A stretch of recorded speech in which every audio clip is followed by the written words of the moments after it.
Friday. Welcome inside Studio H here in LA with Michael Wilbon, Jalen Rose, Paul Pierce. My name is Michelle Beadle, and so anything happening in the league lately, you guys? The league is on fire right now. Dominating. This, I don't know if you can decide who the most interesting team of the last 24 hours would be.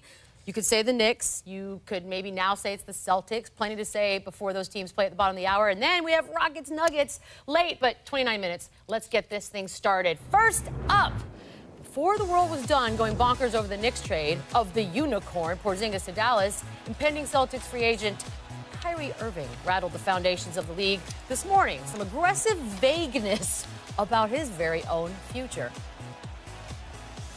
I mean, well, at the end of the day, I'm going to do what I feel is best for my career. And, you know, that's just where it stands. And my focus this season is winning the championship with the Boston Celtics.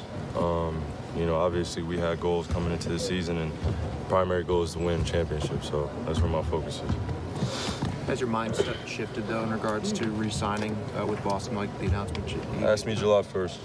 Obviously, you know, things this season haven't gone as I planned.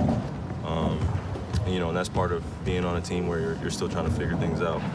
But at the end of the day, like I said, I spent the last 8 years trying to do what everybody else wanted me to do in terms of making my decisions and trying to validate through the media, through other personnel, managers, anybody in this business, and I don't owe anybody.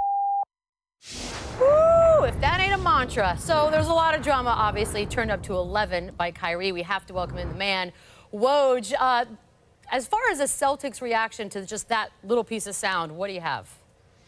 Listen, all of this has made people in that organization uneasy, and it's playing out in public now. But they've been talking with Kyrie Irving about, you know, this team has underachieved, and the organization's frustrated with it, and they know Kyrie Irving is frustrated with it. And, you know, the focus for the Celtics is to certainly, especially as far as Irving's future is concerned, is to get as much out of this season and this group as they can, you know, to get back on track as a contender in the East, make as deep of a run in the playoffs as they can, and then have a roster as deep and talented as possible come around draft time when they've got decisions to make in trades. And they know that more than any other player they've pursued in recent years, they really need to get Anthony Davis. And as much as anything, that will help solidify Kyrie Irving's future. Boston still feels confident, and Kyrie Irving has given them no direct reason in their conversations to think that he's going to leave. But Boston's not taking this for granted, and especially the way now Kyrie could have shut this down today, and he opened it all back up. Yes, and for that we are grateful. Woj, don't go anywhere. I know we're going to come back to you for some Anthony Davis talk, but sticking with the Celtics and you guys up here, you're Danny Ainge, you're listening to this, you're watching the Anthony Davis stuff, you're watching everything happen. What do you do? I'm calling up Kyrie for a private conversation. Okay. And if I don't feel exactly the way I need to feel, I start making some other calls. I mean, I totally agree with Kyrie when he says he didn't owe anybody anything, but the Celtics don't owe him anything either. It's a two-way business. And everybody talks about it, they act like it's only on their side. And so it's just interesting when Kyrie talks about this. So now, first of all, it throws some leverage back toward the Lakers when you talk about the Pelicans trade. Yep. The Knicks feel hope, and God knows they don't feel hope very often, but they're hopeful now with a treasure chest and all these free agents out there they think that's going to be different from 2010. They're going to get somebody. So it puts a lot of things in play that, as Woj said, would not have been in play depending on his answer. As we look at Paul. Mr. Celtic, what say you? This is a chess game. I don't do anything but be patient and see what happens. Listen, they have a championship team. I know it's not playing out that way, but this team could easily go to the finals and possibly win it this year. Let's say that happens. Then what? Do you leave that situation? I'm standing pat with Kyrie. Let's see how we do in the playoffs at the end of the year, see where we're at. We have the assets. We have him. Anything can happen. That's what I'm doing right there. But Danny's got to prepare. I'm not making a move. Right, Paul? Danny, you got to be ready. You can't panic before the trade deadline. He says something. It's a chess game. No, we're going to stay patient, see how this plays out. This team has underachieved. They made it to the conference finals without Kyrie Irving. They're a 5th seed with Kyrie Irving. And I've said this the entire season. The team and Brad Stevens had to decide. Are they going to turn the team over to Kyrie and allow him to play his way, which is 25 points, 5 assists, or are they going to play ball movement, player movement type of basketball? That's the frustration. So therefore, if I'm the Celtics and I bring him into office and I don't like what's said in the conversation, I'm looking to move them. That's a panic move. Which I'm glad you said that. That ain't a panic move because I have assets. I'm the boss of the Celtics. I can have 4 first-round picks this season, and I have great young players. Get for Kyrie right now. Well, there's no great trade for him right now that you'll be happy with.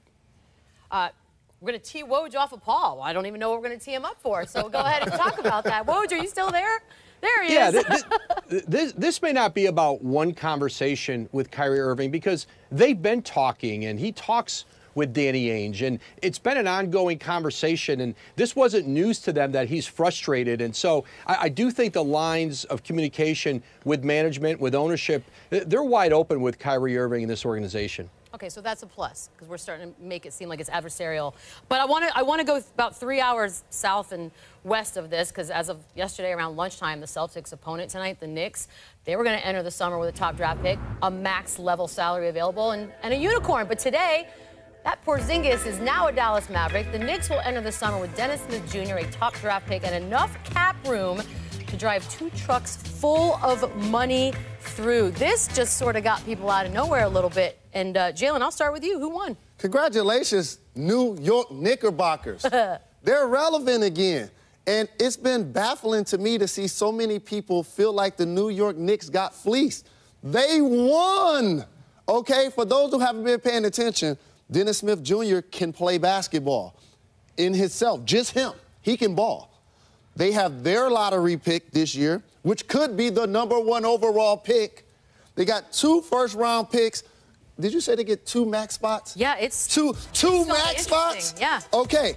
You cannot tell me, Michael Wilbon, that 2 of those guys ain't going to end up in New York. And for those that feel it's a failure if you don't get KD, the last time I checked, if you're a great player in the East, you can lead your team to the playoffs. The Knicks need a face of franchise, an all-star level player, and that list right there is going to be one of the guys in New York. Jalen, I agree with you. Well, even if they get, what's the success? What they can be happy for if they get one of these guys? They get Chris Middleton, they're happy. They're happy. They can go bigger game hunting probably than Chris Middleton. But, Paul, here's the thing. This is where I agree with Jalen. One, they've created some flexibility. The Knicks never have flexibility. So let's say they don't get through free agency exactly who they want. KD, Kyrie, KD, Boogie. They can make trades, which they have not been able to do successfully because they don't, again, have flexibility. And I think trades, draft, there are 3 ways to acquire players. And then the Knicks' old culture, which was failed, they just threw bad money after bad money, and this is what the new regime is not doing now or not planning to do anyway. I know it all sounds good, but the New York has not been a great free agent destination. I mean, think about this. Who has been the last great free agent? Amari Stoudemire. They traded for Carmelo Anthony, so it's not like it's a big market thing. They struck out on LeBron. The last time they was in this position, they struck out on LeBron. So it's no guarantee just because they free up the space and do all this that they're going to get that player they want. Because to me, even if you get 2 of these free agents out there, if you get Kyrie and a Middleton, to me, you still struck out. No, you didn't. No, because what are you aiming for? I'm going to tell you what they're aiming for the Knicks. I'm going to tell you what they're just to be in the playoffs? The Knicks ain't in the playoffs this year, and they don't have all-star level players on their team. Kristaps Porzingis You strike out because you signed them 2 guys to max? Well, but Paul, remember, they could also draft, let's not even say first. They have their own lottery. They have their own pick, which we know is in the lottery. Right. Even if they draft 2nd or 3rd, you're talking about a massive upgrade from where the Knicks are now. Are they in serious contention? No, you're right about that. But, I mean, we can't go all or nothing. The Knicks need to make a middle stop, perhaps. But Kevin Durant, if you listen to the buzz right now. Exactly. Right now, not just on the East Coast, but I've been talking to club executives all week and agents, and I'm shocked by the number of people. And again, it's way early. You know, pump the brakes a little bit. But I'm shocked, Paul, by the number of people who think that Kevin Durant is in play for the New York Knicks. Does that change your mind? This is one big gamble. This is one big gamble. That's all. You putting all your eggs on landing one of these guys. You have a guy who you can build around. You got to Kristaps Porzingis. He didn't want to be there. He didn't want to be there. And that goes to show you right there who wants to be in New York then. Okay, wait, hold on. If he don't want to be in New York, why would these guys want to be in New York? He's been unhappy in New York from the beginning. With a different But they just got a new coach. If you're the Knicks, you can't give him a max contract this offseason coming off a knee injury. And Kristaps Porzingis is a terrific talent. He's going to be amazing with Luka Doncic in Dallas. However, in New York City, he wasn't an all-star. He didn't lead them to the playoffs. He wasn't even supporting his teammates lately. They wonder why he wasn't at practice, why he wasn't It's all around the one team, big question mark. It's a big gamble. Life is a big question and a gamble. I mean, Paul. But you know it's not. Nets, Clippers, Sunday. Nets. ABC NBA Sunday Showcase Game of the Week returns special 2 Eastern. Kyrie and the Celtics hosting Russell Westbrook and the Thunder. Our coverage begins with NBA Countdown at 1:30 Eastern, and as always, you could watch everything on the app. Terry Rozier, here we go. Like, Loaded with Kyrie. talent. What? I mean, it is. That's what he's listening to right now. Day. The song is saying, trade Kyrie. I got this. What must they be thinking? Coming up, Anthony Davis thought talking about a trade request wouldn't get it in the media. That's all we've been talking about. Woj will be back next.